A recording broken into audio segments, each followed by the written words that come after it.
Hello everyone, welcome to my full AP mid-lane Kai'Sa guide for patch 9.10.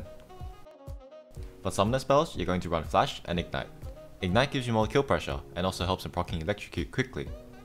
You can take Cleanse in CC heavy matchups like the Sandra. For runes, this is the page you should be using for almost every game. In the primary tree, go for Electrocute, Taste of Blood, Eyeball Collection, and Ravenous Hunter for the insane single target healing. For the secondary tree, take Transcendence for the CDR and either Mana Flow Ban or Gathering Storm as your other option. For rune shards, take Attack Speed, Adaptive Damage, and either Armor or MR depending on the lane matchup. For the item build, start Doran's Ring with 2 potions, and then build Luden's Echo, Berserker Greaves, Mana Mune, Lich Bane, Rabadon's Deathcap, and Morello Nomicon. Berserker Greaves helps you farm and gives you more mobility because your E gets its cast time reduced by bonus attack speed, and gets its movement speed bonus increased by the same attack speed as well. More attack speed also helps you brawl better against tankier champions, but Sorcerer's use is still a good choice if you're snowballing and just want to nuke people. Luden's Echo is a core item in this build, since it has a damaging passive and gives you all the stats you need. With your Doran's Ring, you'll have 105 ability power, which is enough to evolve your W. Mana Mune is your second item and is used to evolve your Q using its mana to AD conversion. With the extra mana from Mana Flow Band, Luden's Echo, and a Sapphire Crystal, you usually have enough mana to upgrade your Q by level 13. The extra AD it gives also feeds into your spells as well, since they all scale with AD, even your W. Lich Bane is your third core item. It gives move speed and has a passive that synergizes with your in and out playstyle. It also gives you AP, mana, and that last 10% CDR to reach 40% cooldown reduction. When building this item, buy the Sheen component first. You can also buy the Sheen component before completing Luden's if you want to bully melee matchups such as Echo. After Luden's and Lich Bane, start building towards a Rabadon's Deathcap to massively boost your ability power. Build an Oblivion Orb first for the extra magic penetration if the enemy is not building much magic resist and your team is lacking a source of magic damage. Then build a Morello Nomicon if you need the healing reduction, otherwise continue with the Rabadon's Deathcap. Against AD matchups like Jace, Zed, and Talon, buy a cloth armor on your first back to ensure that they can't one-shot you after buying some lethality. Turn that into a Seeker's Arm Guard if you need more armor, otherwise continue with your regular build. For your spell order, you want to max Q first since it's your main trading and wave clear tool.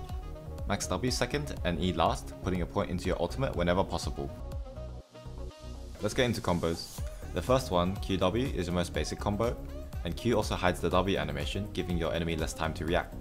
An example combo would be something like Auto Attack QW. Once you have your W evolve, you can burst someone very quickly with your Auto Attack QW Auto Attack combo. One of the bread and butter combos for AP Kai'Sa is the R plus W. Kai'Sa can cast any of her abilities during her ultimate, so you could ult up to someone and have your W come out as soon as you arrive. The second combo W plus Flash is really important to learn. It helps you get around enemy minions if they're in the way, and you can also use it to change the direction of your W. Your ultimate is an auto attack reset, which is very helpful in this build since you don't have much attack speed. This lets you start out combos with W as well, then you can basic attack, ult, and then basic attack again to proc your 5 stacks. Keep in mind that you don't have to right click the enemy champion again after ulting, since Kai'Sa will keep attacking the same target without any input.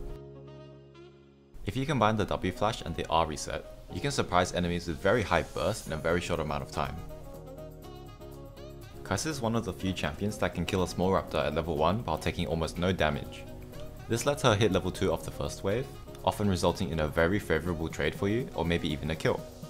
To do this, make sure your Q only hits one small raptor and kite the camp along the wall towards your lane. It should take 4 auto attacks plus 1 Q to kill it, and if you do it correctly, then your last basic attack will hit just before the raptor camp resets. Early game, you want to keep your trades short with auto attacks and a Q to proc Electrocute. If the enemy laner is overextended or their spells are on cooldown, you can chase with your E and fish for more basic attacks and a W to proc your Execute passive. Kai'Sa does a surprising amount of damage against champions early game, so you can look for solo kills once the enemy reaches around 70% HP. Mid to late game, you want to use your W plus your ult to pick off isolated targets. In team fights, aim your W at enemy carries to chunk them out of the fight, otherwise focus whoever your team is focusing, since they'll be missing some HP for you to execute them with your passive. That's the end of my guide, so thanks for watching and have fun topping the damage charts.